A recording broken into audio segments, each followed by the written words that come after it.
शिकणार आहोत की आजचा आपला जो विषय आहे तो हा आहे, देवाने तुमचे तारण कसे केले. हा आपला आजचा विषय आहे. आणि काल आपण शिकलो होतो तारणापूर्वी तुमचं जीवन. ठीक आहे. तारणापूर्वी तुमचं जीवन कसं होतं, म्हणजे देव देव तुम्हाला समजण्या अगोदर तुमचं जीवन कसं होतं, हे काल आपण शिकलो. आणि अनेकांनी काल सांगितलं देखील की देवाला ओळखण्या अगोदर आमचं जे जीवन होतं ते कसं होतं. आणि आता आपण बघणार आहोत देवाने तुमचे तारण कसे केले. देवाने तुमचे तारण कसे केले. सर्वांचं तारण झालं आहे का, की व्हायचं बाकी आहे अजून?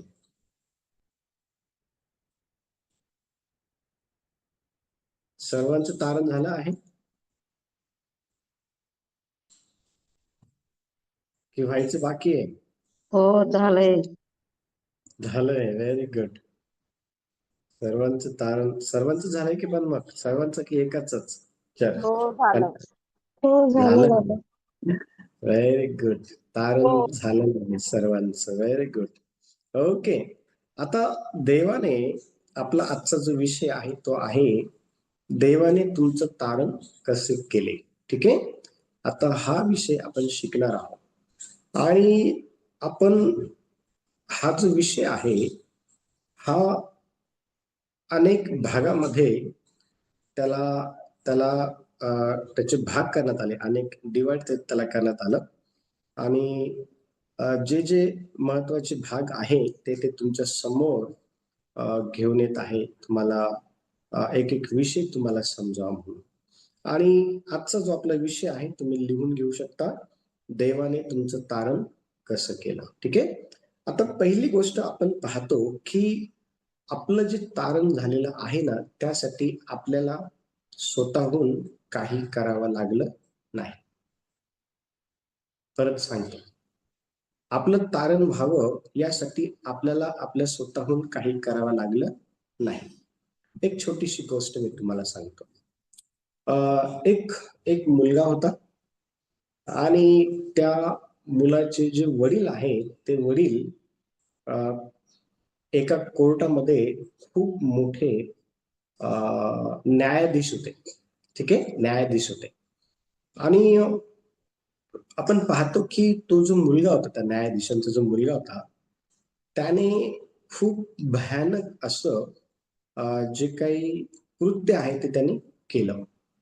आणि ते कृत्य केल्यानंतर त्याला शिक्षा देण्याकरता कोर्टामध्ये घेऊन जाण्यात आलं. ठीक आहे. आणि ज्यावेळेस त्याला कोर्टामध्ये नेलं, त्या वेळेला त्या कोर्टामध्ये ऍज न्यायाधीश म्हणून त्या मुलाचे वडील बसलेले होते. आणि त्या ठिकाणी आपण पाहतो की ते जे वडील आहे ना, ते वडील न्यायाधीश असल्या कारणामुळं त्या ठिकाणी विपरीत जो न्याय आहे तो त्यांना करता आला नाही. जी काही शिक्षा त्याला करायची होती त्याने केलेल्या चुकीच्या गोष्टींमुळं, ती शिक्षा त्या ठिकाणी त्यांनी केली. आणि ती जी शिक्षा होती ना, ती लाखो रुपये अशी होती. त्याने केलेली जी काही चूक आहे त्याची जी काही शिक्षा होती ती लाखो रुपये अशी होती. आणि ते लाखो रुपये त्या मुलाला त्या ठिकाणी भरणं गरजेचं होतं, कारण त्याने अपराध केलेला होता.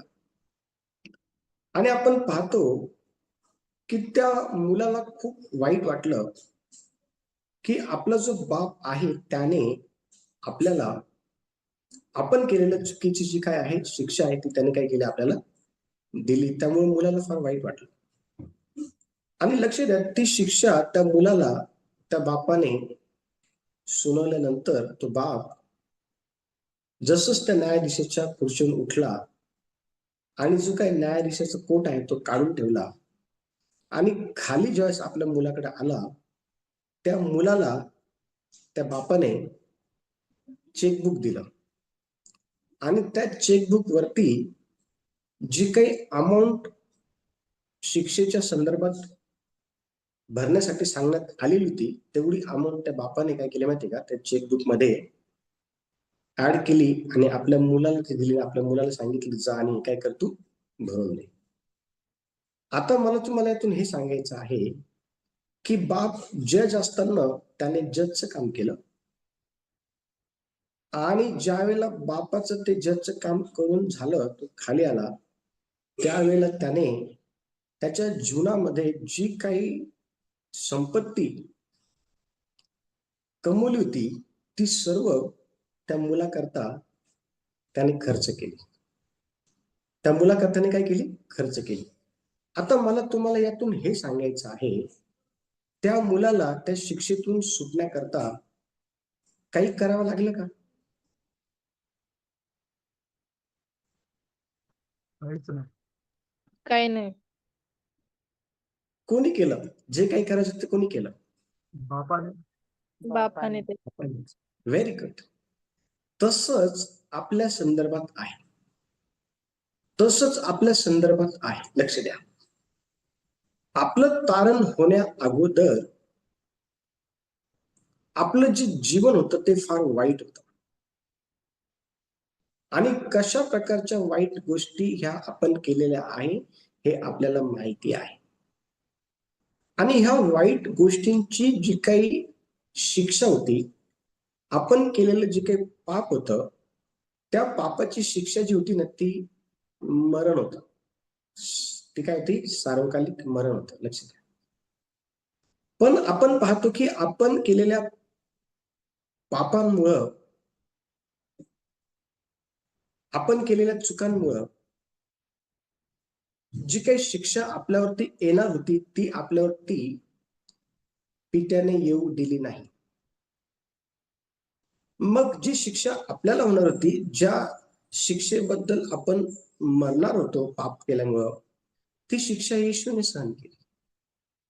तो आपल्या जागेवरती वधस्तंभावर काय झालं का? मरण पावला. तिथं बघा, यशायाचं पुस्तक आपण काढू आणि हा विषय आज मी संपवण्याचा पुरेपूर प्रयत्न करणार आहे. यशायाचं पुस्तक काढू 53वा अध्याय आणि मला वाचण्यासाठी मदत करा. 5वं वचन, यशाया 53:5. खरे पाहिले असता तो आमच्या अपराधांमुळे घायाळ झाला, अपराधांमुळे ठेचला गेला. आम्हाला शांती देणारी अशी शिक्षा त्याला झाली, त्याला बसलेल्या फटक्यांनी आम्हाला आरोग्य प्राप्त झाले. आता हा कोण आहे या वचनामध्ये? ह्या वचनामध्ये आपण पाहतो की हा प्रभू येशू आहे. आणि बघा, असं म्हटलेलं आहे, खरं पाहिलं असता येशू आमच्या अपराधांमुळे घायल झाला, आमच्या दुष्कर्मामुळं येशूला ठेचण्यात आलं. आम्हाला शांती देणारी अशी जी शिक्षा आहे ना ती येशूला झाली आणि येशूला बसलेल्या फटक्यांनी आम्हाला आरोग्य प्राप्त झालं. मी तुम्हाला हिची स्टोरी सांगितली ना सुरुवातीला चर्च, लक्ष द्या. त्या ठिकाणी आपण पाहतो की मुलाने चूक केलेली आहे म्हणून त्याला त्याची शिक्षा भेटणं गरजेचंच होतं. त्या ठिकाणी पित्याला जे काही नियम आहे त्याच्या विरोधामध्ये वागता आलं नाही आणि म्हणून ऍज अ जज म्हणून त्याने त्या ठिकाणी मुलाला लाखो रुपयाची शिक्षा जी आहे ती सुनावली. आणि ज्यावेळेस तो त्या खुर्चीवरून उठला, आपला कोट काढून ठेवला, खाली ज्यावेळेला आला त्यावेळेला तो बाप होता त्याचा. आणि लक्ष द्या, त्याने त्याच्या जीवनामध्ये जी काही सेव्हिंग करून ठेवली होती ना ती पूर्ण उपजीविका त्याने आपल्या मुलाची ती शिक्षा माफ करण्याकरता भरून दिली त्या ठिकाणी. म्हणजे आपण पाप केलं आणि आपल्या पापाची जी शिक्षा आहे ना ती येशूला भोगावी लागली. आपलं तारण व्हावं यासाठी आपण काही केलं नाही. त्या मुलाला त्या शिक्षेपासून सुटण्याकरता त्या ठिकाणी काही करावं लागलं नाही. जे काही करावं लागलं ना ते त्या बापाला करावं लागलं. आणि आपलं देखील असंच आहे. आपलं जे तारण आहे, पहिली गोष्ट तुम्ही लिहून घ्या. आपलं जे तारण आहे ना, आपलं तारण देवाच्या कृपेमुळं झालेलं आहे. जर आपल्यावर देवाची कृपा झाली नसती तर आपण आपल्या अपराधांमध्ये मेलो असतो. परंतु वचन बघा काय सांगत आहे. रोमकरसपत्र 3रा अध्याय आणि त्याचं 25 वचन. रोमकरसपत्र 3रा अध्याय आणि वचन 25.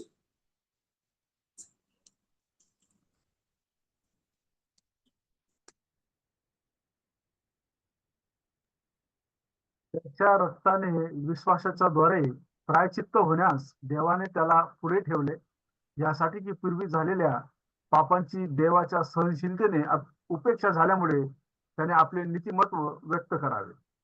Very good.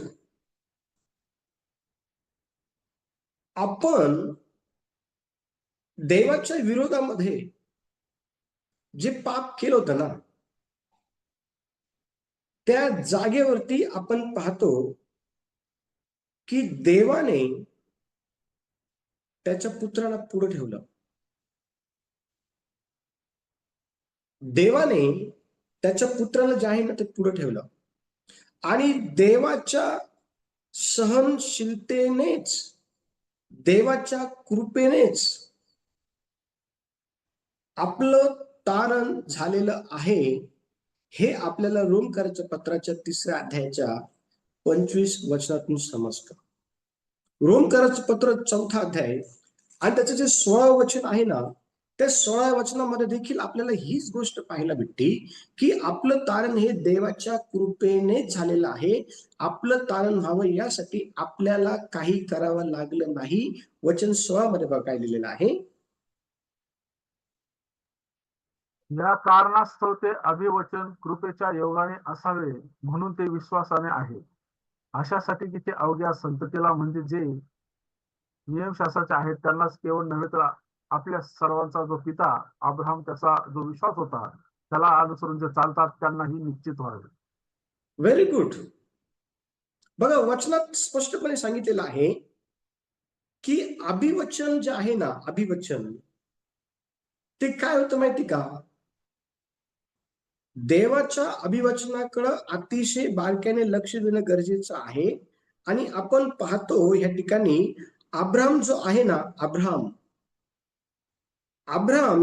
त्याचा जो विश्वास होता ना, त्या विश्वासाला अनुसरून जितके पण चालतात ना, त्या सर्वांचं आपण पाहतो की तारण हे कृपेच्या द्वारे, देवाच्या कृपेच्या द्वारे झालेलं आपल्याला पाहायला भेटतं. कारण वचनामध्ये अतिशय स्पष्टपणे हे सांगितलेलं आहे की कृपेच्या योगाने असावे म्हणून ते विश्वासाने आहे, अशासाठी की ते अवघ्या संततीला म्हणजे जे नियमशास्त्राचे आहेत त्यांनाच केवळ नव्हे तर जे आपल्या सर्वांचा पिता जो अब्राहम त्याचा जो विश्वास होता त्याला जे अनुसरून चालतात ना, त्यांचं देखील तारण, त्यांचं देखील सोडवणूक, त्यांचे देखील जे काही त्यांचं देखील जे वाचन आहे ते आपण पाहतो की निश्चित त्या ठिकाणी झालेलं आपल्याला पाहायला भेटतं.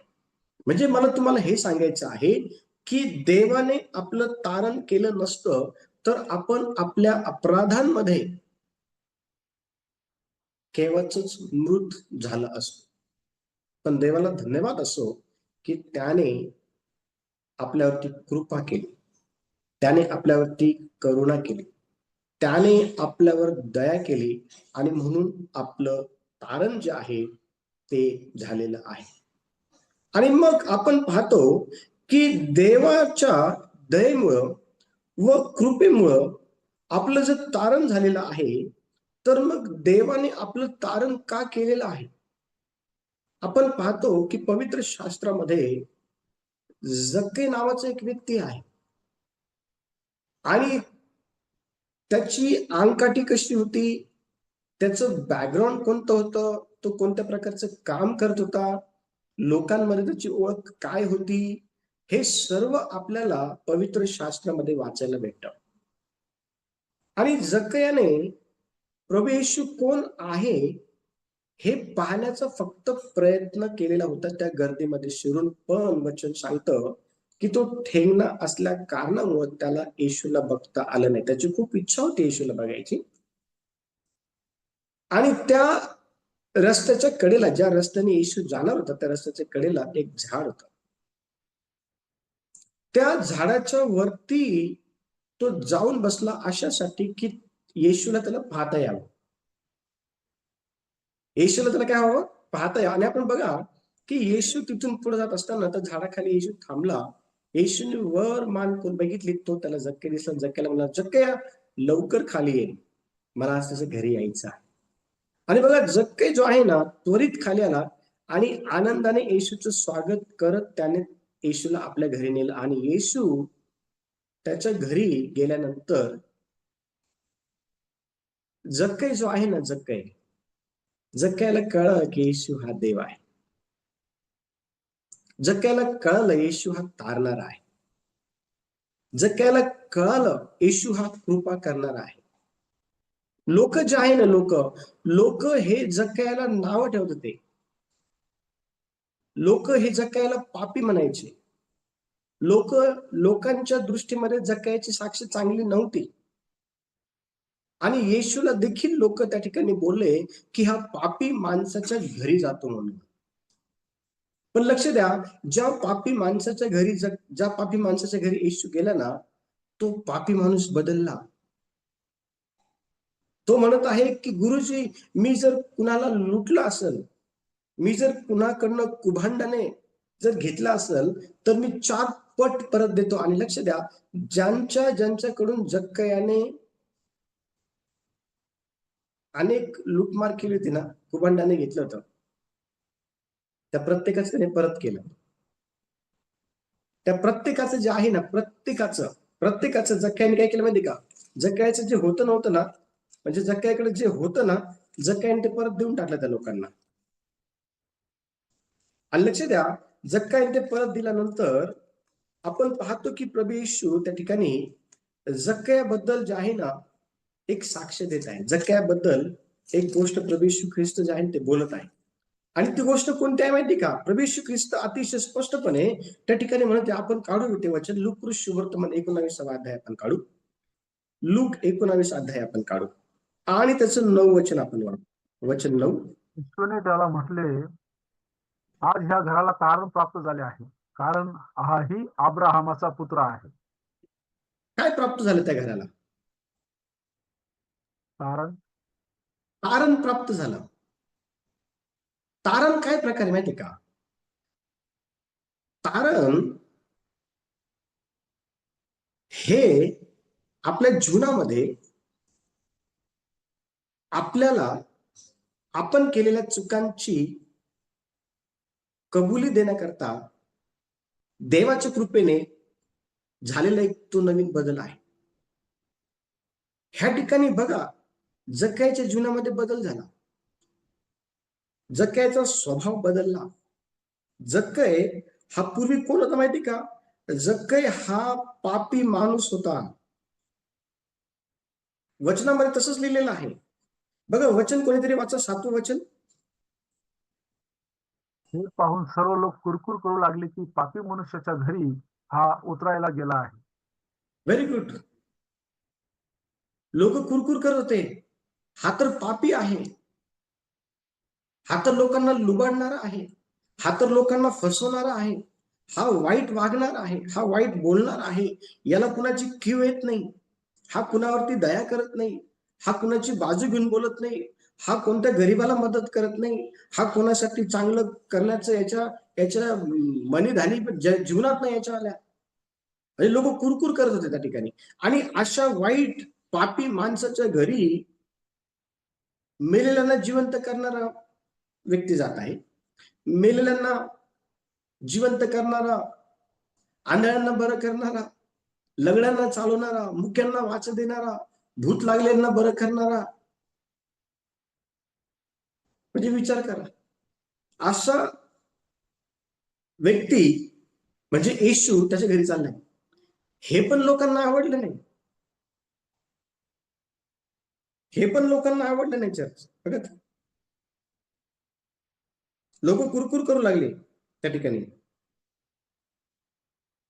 विचार करा, येशू जर जक्कायाकडे गेला नसता तर जक्कायाचं तारण झालं असतं का?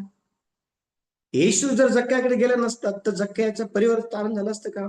येशू जर जक्कायाकडे गेला नसता तर जक्कायाला बरं आणि वाईट काय आहे हे त्याला कळालं असतं का? येशू जर जक्कायाकडे जर गेला नसता तर मग जक्कायाने 4 पट लोकांचं दिलं असतं का? जे काही लुबाडलेलं आहे ते बघा, जक्कय स्वतः म्हणत आहे बघा, जक्कय काय म्हणते वाचा वचन 8 मध्ये. तेव्हा जक्कय उभा राहून प्रभूला म्हणाला, प्रभूजी पहा, मी आपले अर्धे द्रव्य दरिद्र्यास देतो, आणि मी अन्यायाने कोणाचे काही घेतले असेल तर ते चौपट परत करतो. 2 गोष्टी जक्कय त्या ठिकाणी प्रभूला म्हणाला, मी माझं अर्ध द्रव्य गरिबांना देतो. आता लक्ष द्या, हे समजून घ्या. श्रीमंत माणसाला येशू म्हणाला, तुझं असेल नसेल ते गरिबांना देऊन टाक. याला सांगितलं नाही येशूने काहीच, याला न सांगता कृती झालेली आहे. तुमच्या लक्षात येते का चर्च? ज्याला सांगितलं त्याने केलं नाही, ज्याला सांगितलं नव्हतं त्याने केलं. बघा, तो म्हणते मी माझं अर्ध द्रव्य गरिबांना देतो, आणि ज्यांच्याकडनं काही मी लुबाडून घेतला असेल त्यांना 4 पट परत देतो. म्हणजे हा त्या श्रीमंतपेक्षा पण मोठं श्रीमंत वाटतं. तारण काय माहिती का? बदल. तारण काय माहिती का? देवाकडून आलेला बदल आहे तुमच्या जीवनामध्ये. देव माहिती नव्हता त्या अगोदर तुमचं जीवन काय होतं ना, त्याचं जर अवलोकन केलं तर कधी कधी फार वाईट वाटतं. इतक्या उशिरा देव का कळाला? तो अगोदर का नाही कळाला? हो, कधी कधी विचार करतो तर कधी कधी वाईट वाटतं की देव अगोदर का नाही कळाला, ही खंत मनाला वाटते कधी कधी. पण लक्ष द्या, देवाच्या योजना असतात, देवाचे प्लॅन असतात, त्याकडे आपण नंतर जाणार आहोत, शिकणार आहोत दिवसांमध्ये. ह्या ठिकाणी जर जक्कयाच्या घरी जर येशू गेला नसता तर जक्कय पापीच राहिला असता, जक्कय लोकांना लुटणारच राहिला असता, जक्कय लोकांना त्रास देणारच राहिला असता. पण येशू त्याच्या घरी गेला असल्या कारणामुळे त्याचं जीवन बदललं. येशू त्याच्या सोबत राहिल्यामुळं त्याच्या परिवारात बदल घडला, त्याच्या स्वभावात बदल घडला, त्याच्या बसण्या उठण्यामध्ये बदल घडला, त्याच्या कृतीमध्ये, त्याच्या एकंदर सर्व गोष्टींमध्ये बदल झाला. आणि ह्या झालेल्या बदलालाच तर तारण म्हणतात, जे तुमचं आणि माझं झालेलं आहे. मग हे तारण करण्यासाठी आपल्याला काही द्यावं लागलं नाही देवाला. जक्कयाने काही दिलं का? आणि जक्कयाकडून काही घेतलं का येशूने? काही नाही घेतलं आणि काही नाही दिलं जक्कयाने. जक्कयाने जे पण दिलं ना ते गरिबांना देऊन टाकलं. विचार करा, आज जगामध्ये अनेक असे जक्कय आहे. आपण पण एकेकाळी जक्कयच होतो. पण जक्कयाला नवीन जे आहे ना, बघा त्या ठिकाणी कोणती उपमा, कोणती पदवी, काय कोणती गोष्ट जक्कयाला भेटली बघा. कोणीतरी वाचा वचन 9. ईश्वराने त्याला म्हटले, आज ह्या घराला तारण प्राप्त झाले आहे, कारण हाही अब्राहमाचा पुत्र आहे. हा, अब्राहमाचा पुत्र, मुलगा झाला तो. आपलं तारण झाल्यानंतर आपण देवाचे कोण झालो आता?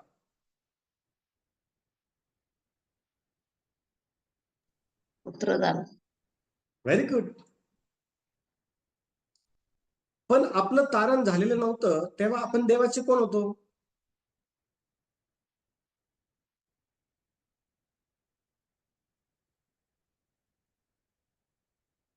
जक्के होतो जक्के. जक्के होतो आपण. आपलं तारण झालं तेव्हा आपण जक्के होतो. पण जक्के म्हणजे काय?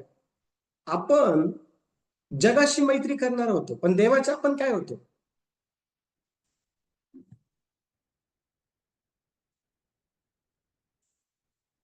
देवाचे वैरी.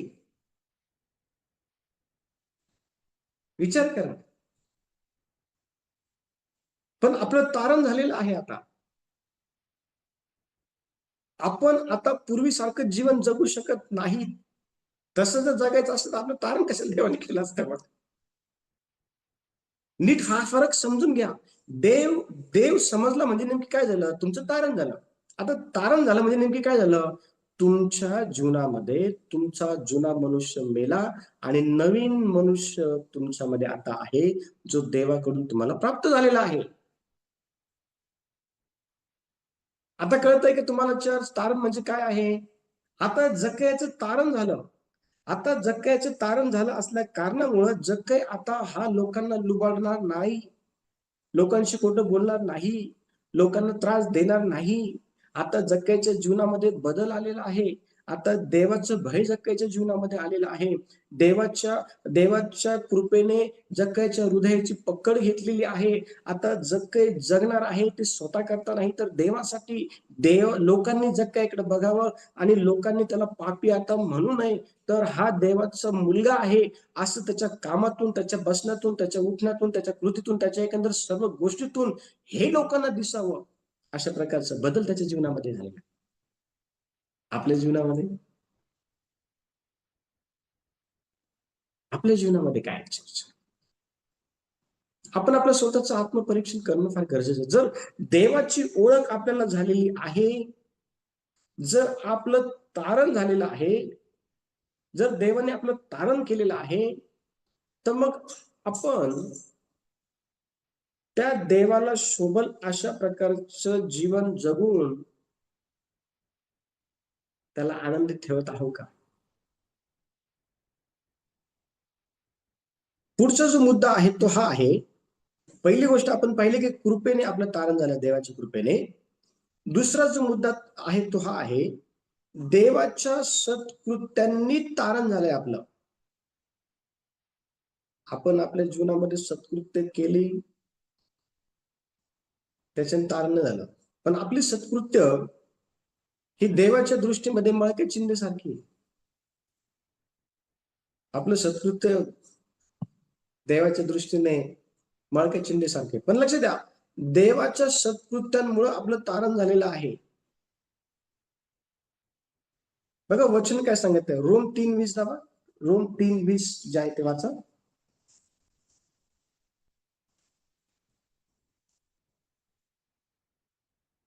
म्हणून नियमशास्त्रातील कर्मांनी कोणीही मनुष्य देवासमोर नीतिमान ठरणार नाही, कारण नियमशास्त्राच्या द्वारे पापाची जाणीव होते. Very good. नियमशास्त्राद्वारे पापाची जाणीव होते.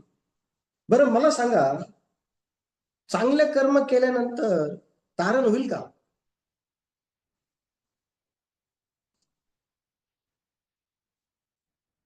हो. हो. वचनात बघा काय लिहिलं, वचनात बघा काय लिहिलेलं आहे. वचन काय सांगत आहे बघा.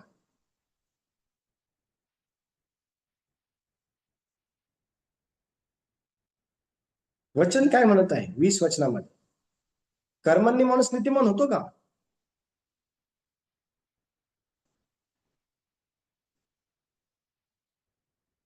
नाही.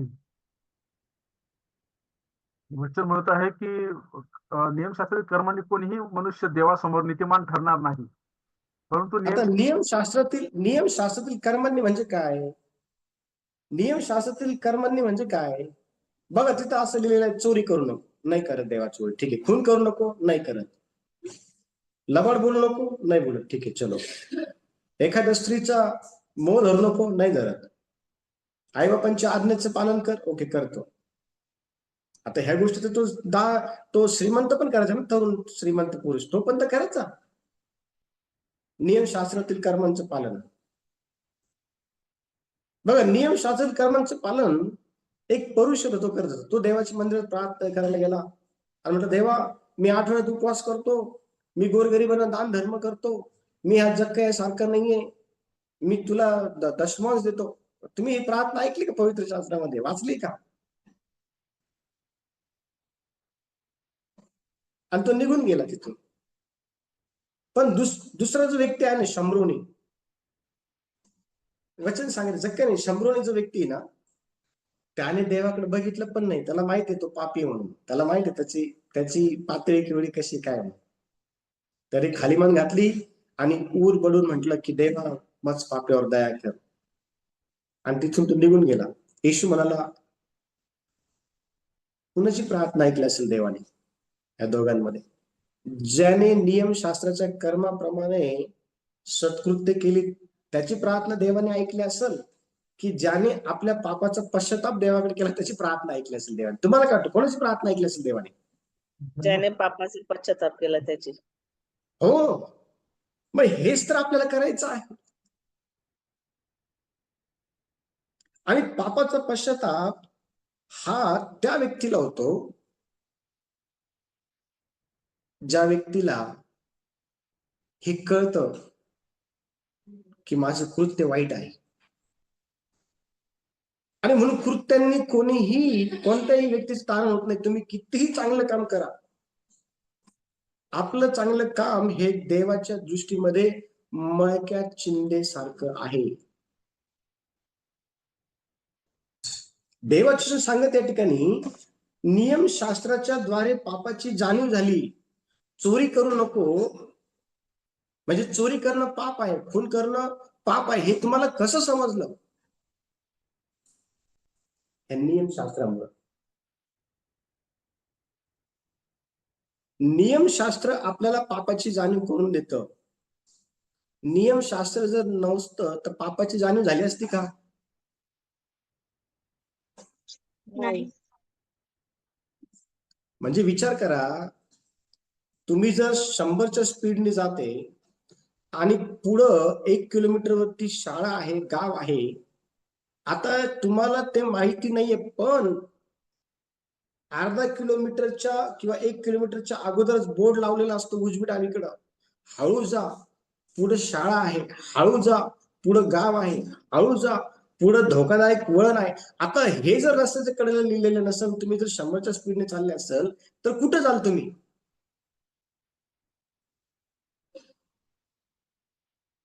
कुठं जाल? ऍक्सिडेंट होईल.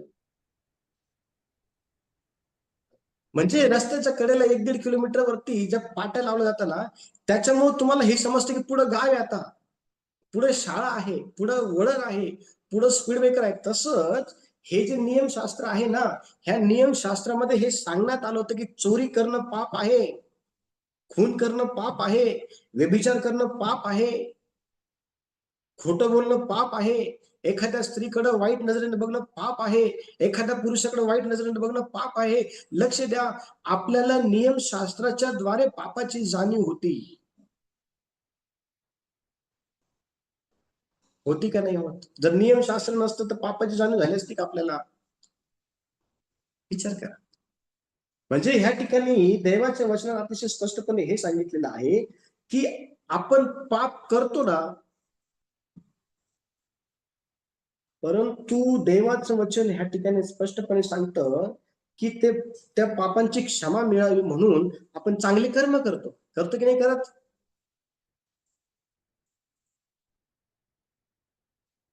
चांगले कर्म आज बरेच लोक करतात.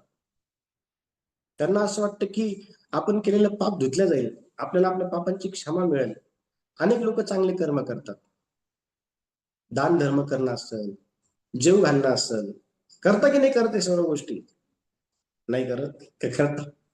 त्यांना असं वाटतं हे केल्यानंतर आपल्याला क्षमा भेटेल. तसं नाहीये. पण आपल्या चांगल्या कर्मामुळं आपण देवासमोर नीतिमान ठरत नाही. देवाच्या सत्कृत्यांनीच आपण नीतिमान ठरतो, देवाच्या चांगल्या कृत्यांनीच आपण नीतिमान ठरतो. बघा गलती 2:16 मध्ये बघा काय लिहिलंय. गलती 2:16 मध्ये, गलती करायचं पत्र 2रा अध्याय आणि 16 वचन.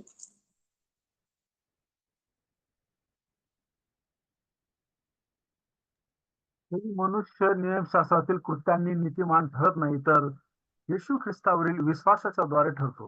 हे जाणून आम्हीही ख्रिस्त येशूवर विश्वास ठेवला, यासाठी की आम्ही ख्रिस्तावरील विश्वासाने नीतिमान ठरावे, नियमशास्त्रातील कृत्यांनी नव्हे. कारण नियमशास्त्रातील कृत्यांनी मनुष्य जातीपैकी कोणीही नीतिमान ठरणार नाही. Very good.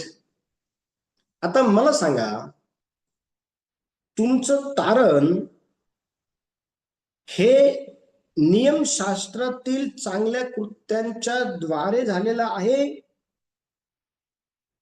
का येशूवरील विश्वासाच्या द्वारे झालेला आहे?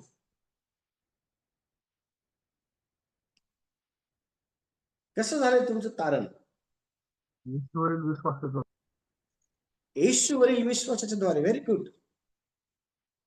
नियमशास्त्रातील जी काही कृत्य आहे ना, त्या कृत्यांनी एकही माणूस नीतिमान ठरत नाही.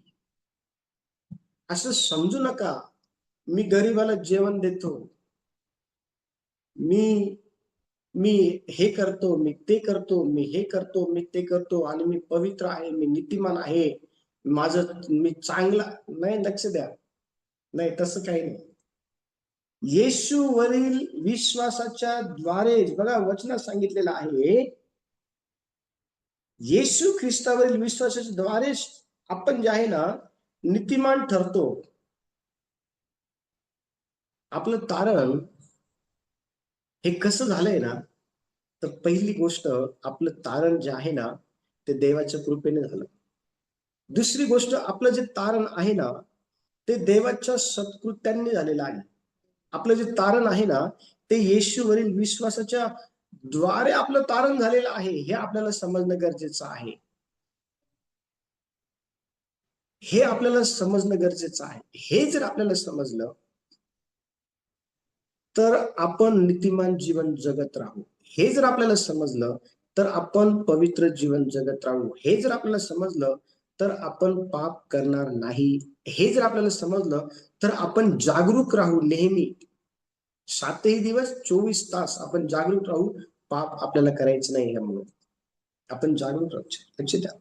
पुढचा जो मुद्दा आहे तो आहे तारणासाठी देवाची निवड आहे आपल्याकरता. देवाने आपली निवड केली आहे. आपलं तारण हे अचानक झालेलं नाहीये. देवाने काय केलेलं आहे माहिती का? निवड केलेली आहे. आणि देवाने आपल्याला निर्मितीपूर्वीच निवडलेलं आहे. देवाने आपल्याला काय केलं? निर्मितीपूर्वीच निवडलेलं आहे. जर देवाने आपल्याला निवडलं नसतं तर आपलं तारण झालं नसतं. बघा रोमकरांचं पत्र 11 अध्याय 5 वचन काय म्हणते? रोम 11:5.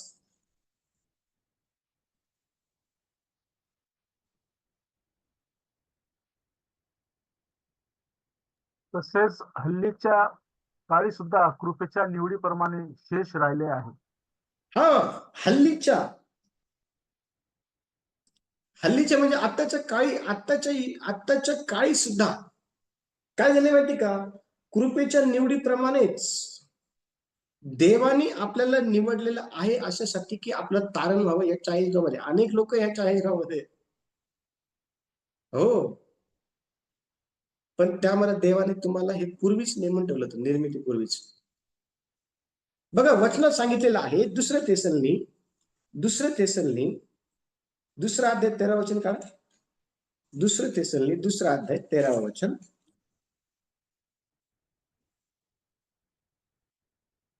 पण आता तुम्हा परराष्ट्र कितवं वचन पाहत? 13 वचन. पण बंधुजन हो, प्रभूच्या प्रियजनांनो, तुमच्याविषयी आम्ही देवाची उपकार स्तुती नेहमी केली पाहिजे. आत्म्याच्या द्वारे होणाऱ्या पवित्र करणात व सत्यावरच्या विश्वासात देवाने तुम्हाला प्रथम फळ म्हणून तारणासाठी निवडले आहे. काय निवडलं देवाने आपल्याला? ते पण प्रथम फळ म्हणून तारणाद्वारे. बघा तुम्ही, प्रथम फळ म्हणून देवाने आपल्याला काय केलं माहिती का? आपल्याला तारणासाठी निवडलेलं आहे. निर्मितीपूर्वी म्हणजे कुठं? आपली निर्मिती आपल्या आईच्या गर्भामध्ये होण्या अगोदरच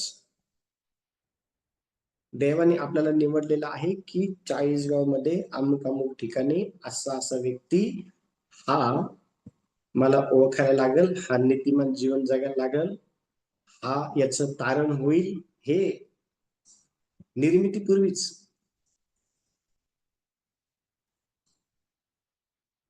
त्यामध्ये वेळ लागला, त्यामध्ये प्रोसेस लागली त्यामध्ये. पण जीवनात हा वेळ आला, ही वेळ आली जीवनामध्ये. देवाने ती वेळ आपल्या जीवनामध्ये आणली की आपली निवड झाली, आपलं तारण झालं. हा, देवाने आपल्याला निर्मितीपूर्वीच काय केलं माहिती का? देवाने आपल्याला निवडलं. बघा इफिसकरांचं पत्र आपण काढू, 1 अध्याय आपण काढू. इफिसकरांचं 1 अध्याय. त्याचं 4 आणि 5 इफिस पहिला अध्याय 4 आणि 5. त्याचप्रमाणे आपण त्यांच्या समक्षतेत व निर्दोष असावे म्हणून त्याने जगाच्या स्थापनेपूर्वी आपल्याला ख्रिस्ताच्या ठायी निवडून घेतले.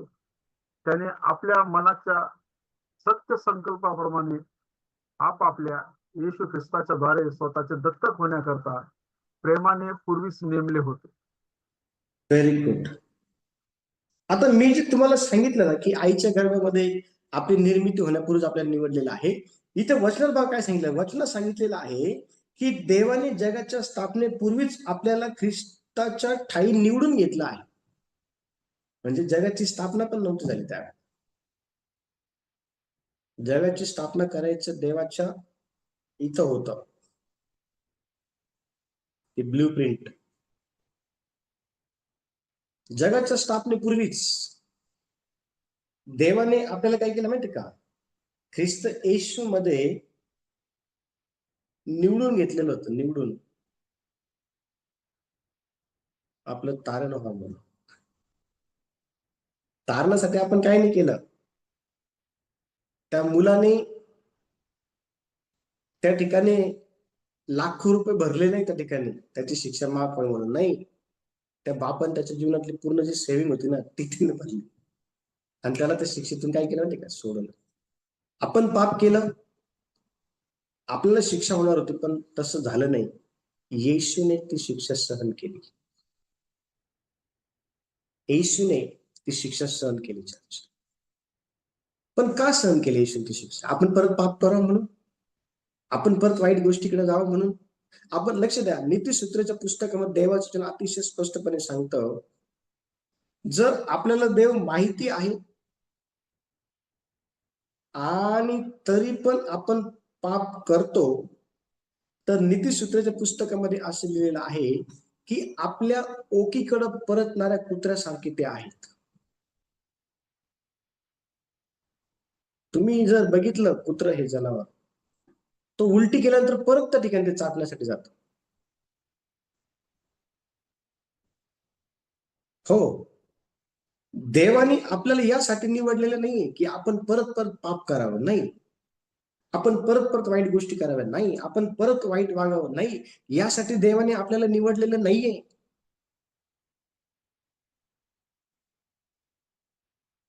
यासाठी निवडलेलं नाहीये देवाने आपल्याला. जर जर एखादं लेकरू, लहान लेकरू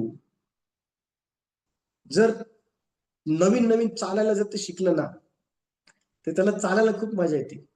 पण चालताना ते खूप वेळेस पडतं. मग चालताना खूप वेळेस पडतं म्हणून ते लेकरू घाबरून चालणं बंद नाही करत. चालणं बंद नाही करत. हा, त्याच्या जीवनामध्ये पडण्याची अवस्था आहे, पण ती कुठपर्यंत माहिती का, जोपर्यंत त्याला व्यवस्थित चालता येत नाही तोपर्यंत. आता पडण्याची अवस्था काय काय आहे. जर देवाने जर तुम्हाला निवडलेलं आहे, तर देवामध्ये चालत असताना आपण देखील पडू. म्हणजे अशा काही गोष्टी आपल्याकडनं होतील ज्याची अपेक्षा आपण केलेली नाही. म्हणजे देव कळालेला तरी आपल्याकडनं पाप होते. हो, परंतु ते पाप होतं तर ते करतच राहायचं का?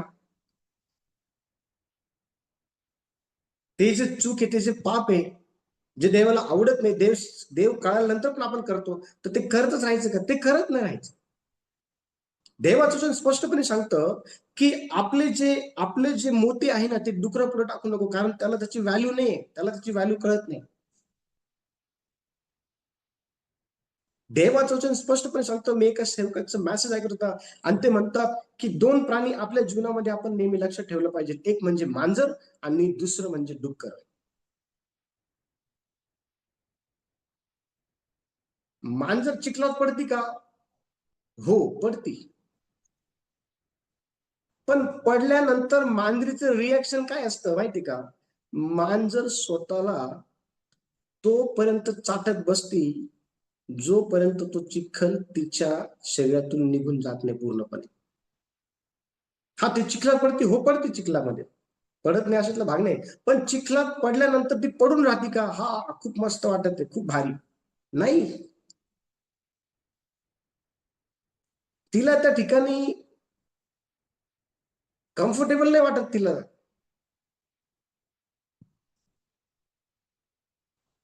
हा, पण डुक्कर पडतं का चिखलामध्ये, अहो ते पडतं काय, ते निघालं केव्हा तिथून, ते निघालं केव्हा तिथून बघा.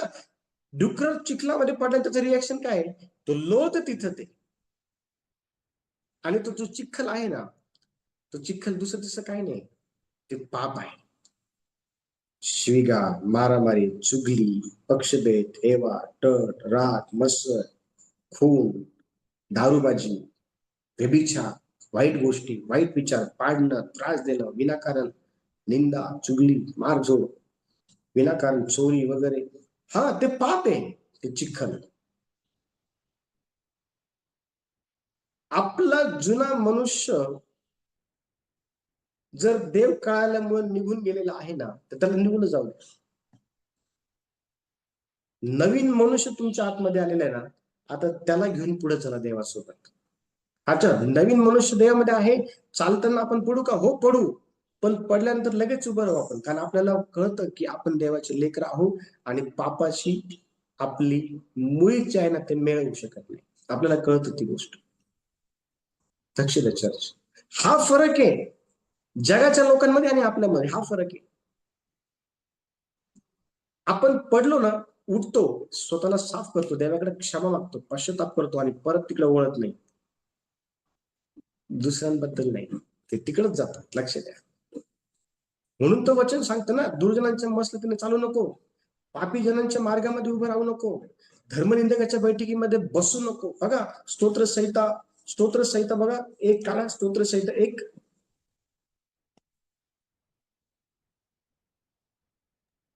त्याचं पहिलं वचन, तो पुरुष दुर्जनाच्या मसलतीने चालत नाही, पापी जनांच्या मार्गात उभा राहत नाही आणि निंदकाच्या बैठकीत बसत नाही. देवाने सांगितलंय ह्या 3 प्रकारच्या बैठकीपासून पळा.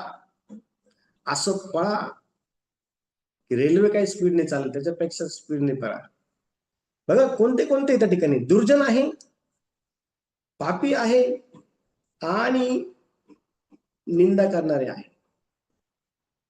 या तिघांमधून एकाने पण तुम्हाला धरलं ना, सुटणार नाही. त्याच्या अगोदर बेस्ट काय माहिती का, देव म्हणतो तुम्ही यांच्यापासून दूर राहा, चालते व्हा, पळा, उभं राहू नका यांच्याजवळ, त्यांच्याजवळ उभं राहू नका. लक्ष द्या, देवाने आपलं तारण केलेलं आहे. आपल्याला आपलं तारण व्हावं म्हणून काही द्यावं लागलं नाही आपल्याला. देवाच्या कृपेने आपलं तारण झालं, देवाच्या सत्कृत्याने आपलं तारण झालं, देवाने आपल्याला निवडलेलं आहे म्हणून आपलं तारण झालंय. लक्ष द्या, आपल्या पापाचं प्रायचित्त देवाने दिलेलं आहे आणि त्या प्रायचित्तामुळे आपलं तारण झालेलं आहे. आणि लक्ष द्या, सुवार्तेच्या प्रसारामुळं आपल्यापर्यंत सुवार्ता देवाचं वचन आलं, त्यामुळं आपलं जे आहे ना ते तारण झालेलं आहे. आणि लक्ष द्या, पवित्र आत्म्याच्या कार्यामुळे आपलं तारण झालंय आणि आपल्या तारणामध्ये त्रैक्याचा सहभाग होता म्हणून आपलं तारण झालेलं आहे. आपण आपल्या तारणासाठी काही दिलेलं नाही, काही दिलेलं नाही आपल्या तारणासाठी. तारण हे आपल्याला मोफत देवाकडून भेटलेलं आहे. देवा या वचनाद्वारे सर्वांना आशीर्वाद देव.